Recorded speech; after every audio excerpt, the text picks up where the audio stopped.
धारचूला के थाना पांगला के गांव सिरखा में एक युवक के द्वारा मूक बधिर नाबालिग युवती का 6 माह से शोषण किया गया। जब युवती के पेट में दर्द हुआ और जिला अस्पताल में इलाज के लिए भर्ती किया गया तो युवती गर्भवती पाई गई। बता दें कि युवती द्वारा इशारों पर ही अपने बयान दर्ज कराए गए।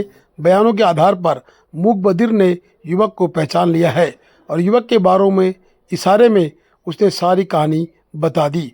पुलिस ने नामजद रिपोर्ट विभिन्न धाराओं में दर्ज कर ली है।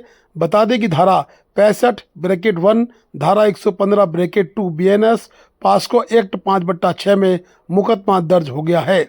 मुकदमा दर्ज होने के बाद प्रियंका मौनी सब इंस्पेक्टर के द्वारा पांगला क्षेत्र की गांव सिरका के लिए तैयारी कर ली है। युवक को गिरफ्तार करने के लिए उसके गांव पुलिस निकल चुकी है। बताया गया कि पांगला के सिरका गांव की ये घटना है। इस घटना में दोषी और मूक बधिर ये दोनों ही परिवार परिचित बताए जा रहे हैं। अभी गिरफ्तारी हुई नहीं है। पुलिस दल के लौटने पर ही गिरफ्तारी बाबत पता चलेगा। थाना धारचूला के सूत्रों के हवाले से ये खबर निकल कर आई है और थाना धारचूला में FIR दर्ज है। कोतवाली डिडियार क्षेत्र अंतर्गत कांडा कफलवा मोड़ के पास एक युवक का शव मिलने की घटना का पिथौरागढ़ पुलिस की डिडियार शाखा ने मात्र आध घंटे के भीतर अभियुक्त को गिरफ्तार कर लिया। विगत दिवस 112 के माध्यम से सूचना प्राप्त हुई कि कांडा कफलवा मोड़ के पास एक युवक खून से लथपथ अवस्था में पड़ा है। सूचना पर कोतवाली डिडियार पुलिस तत्काल मौके पर पहुंची तथा शव को कब्जे में लेकर पंचायतनामा एवं पोस्टमार्टम की कार्रवाई कराई गई। पोस्टमार्टम के दौरान district forensic expert Pithoragarh doctor Kamal Kishore doctor द्वारा DNA सैंपल संकलन सहित आवश्यक वैज्ञानिक परीक्षण किए गए। मृतक की पहचान भूपेंद्र सिंह चौहान निवासी ग्राम हुनेरा के रूप में की गई।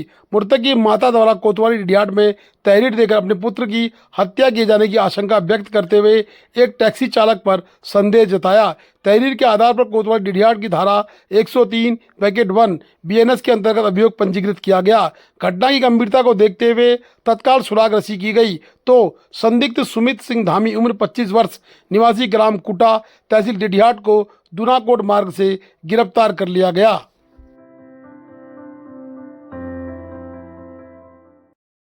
तोली बरम में लगा बहुउद्देशीय जन कल्याण शिविर।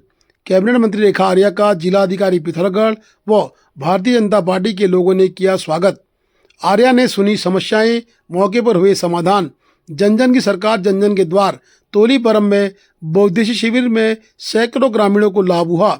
मुख्यमंत्री पुष्कर सिंह धामी के नेतृत्व में संचालित जन जन की सरकार जन जन के द्वार अभियान के अंतर्गत बुधवार को विकासखंड धारचूला के राजकीय इंटर कॉलेज बरम तोली में बहुउद्देशीय जन कल्याण शिविर का आयोजन किया गया। कार्यक्रम की अध्यक्षता प्रदेश की कैबिनेट मंत्री श्रीमती रेखा आर्या ने की। कार्यक्रम के अंतर्गत जो आज का कार्यक्रम था आज का जो शिविर था वो न्याय पंचायत बरम में आयोजित किया गया था, जो कि राजकीय इंटर कॉलेज बरम में था। और उसमें लगभग 160 शिकायतें और सजेशन हम लोगों को उसमें प्राप्त हुए हैं और काफ़ी बड़ी संख्या में लोगों के द्वारा उसमें प्रतिभाग किया गया और जिसमें अधिकतर शिकायतों का जो है मौके पर ही निस्तारण किया गया था। माननीय प्रभारी मंत्री जी के द्वारा कार्यक्रम में प्रतिभाग किया गया और सभी विभागों को निर्देशित किया गया। साथ ही साथ ये भी हम लोग सुनिश्चित करेंगे कि जो भी शिकायतें और सजेशंस यहाँ पे प्राप्त हुए हैं एक निश्चित समय अवधि के अंतर्गत उनका निराकरण करके संबंधित व्यक्ति को भी अवगत कराएंगे। और 40 के करीब यहाँ पर हमारे जो है स्टॉल विभिन्न विभागों के द्वारा भी लगाए गए थे, जिसका भी लाभ जो है स्थानीय जनसमूह ने उसको लिया है और काफ़ी बड़ी संख्या में आधार कार्ड भी बने हैं 70 के करीब। साथ ही साथ विकलांग प्रमाण पत्र के संबंध में कार्रवाई की गई है और विभागीय योजनाओं की जानकारी प्रदान की गई है और केंद्र सरकार की और राज्य सरकार की जो विभिन्न रोजगार परक योजनाएं हैं उनका लाभ भी स्थानीय जनता के द्वारा दिया गया है। देखिए, आज मैं समझती हूँ कि धारचूला के बहुत ही दुर्गम स्थल पर आज जन जन की सरकार जन जन के द्वार यहाँ पहुँची है। निश्चित रूप से आज जिस प्रकार का ये आयोजन हुआ है, जिस प्रकार से लोगों का आगमन हुआ है, जिस प्रकार से पूरा सिस्टम जो जनसेवा के लिए यहाँ पर आज तत्परता के साथ में काम किया गया है, वो बहुत ही ज़्यादा मैं कह सकती हूँ कि उपयोगी रहा है। आज मातृशक्ति ने भी यहाँ पे अपने विषय रखे, जनप्रतिनिधियों ने भी रखे, प्रधान गणों ने भी रखे और निश्चित रूप से चाहे वो विषय सड़क का हो, चाहे वो पेयजल का हो, सोलर लाइट का हो या नेटवर्क का लेकर विषय हो या फिर जल भराव का विषय हो या फिर ऐसे विषय चाहे वो चार दीवारी के निर्माण के संदर्भ में हो या सिंचाई के संदर्भ में हो, सभी विषयों का संज्ञान बहुत गंभीरता से लेते हुए मौके पर ही संबंधित अधिकारियों को उसके विद इन अ वीक जो है उसके निस्तारण करने के निर्देश जो है आज निर्गत किए हैं। कई चीजों का समाधान मौके पर त्वरित भी हुआ है, कई चीजें जो है जिला योजना के माध्यम से भी समाधानित की गई है। तो मैं समझती हूँ कि काफी उपयोगी शिविर रहा है और निश्चित रूप से इस प्रकार से लगातार सरकार का जो ये क्रम है वो हर ब्लॉक स्तर पर, हर न्याय पंचायत स्तर पर सरकार का क्रम बना हुआ है कि पब्लिक का ऐसा कोई भी आदमी, कोई भी ऐसा व्यक्ति वो किसी भी प्रकार की योजना से अछूता न रह जाए।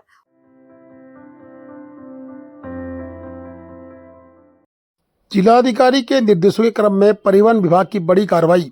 ओवरलोडिंग एवं प्राइवेट पंजीकरण संचालित स्कूल वैन पर शिकंजा, 4 वाहन सीज, कई वाहनों के चालान किए गए।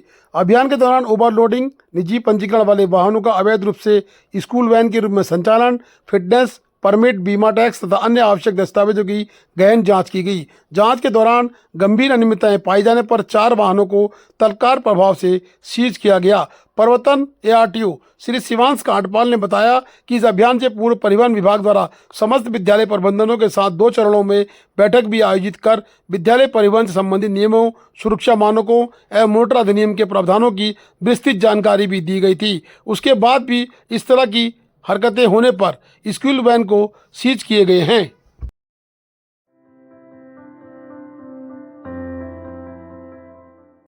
11वीं वाहिनी सशस्त्र सीमा बल डॉक्टर अतुल कुमार रॉय के दिशा निर्देश में इको कंपनी धारचूला सहायक कमांडेंट श्री चेतराम व 10 अन्य जवानों द्वारा प्राइमरी पाठशाला रमतोली में बच्चों के योग के कार्यक्रम किए गए। बच्चों को योग की शिक्षा दी गई और उनको योग कराया गया। योग करे निरोग की भाषा को समझाया गया। Please do like, share and subscribe DCL News.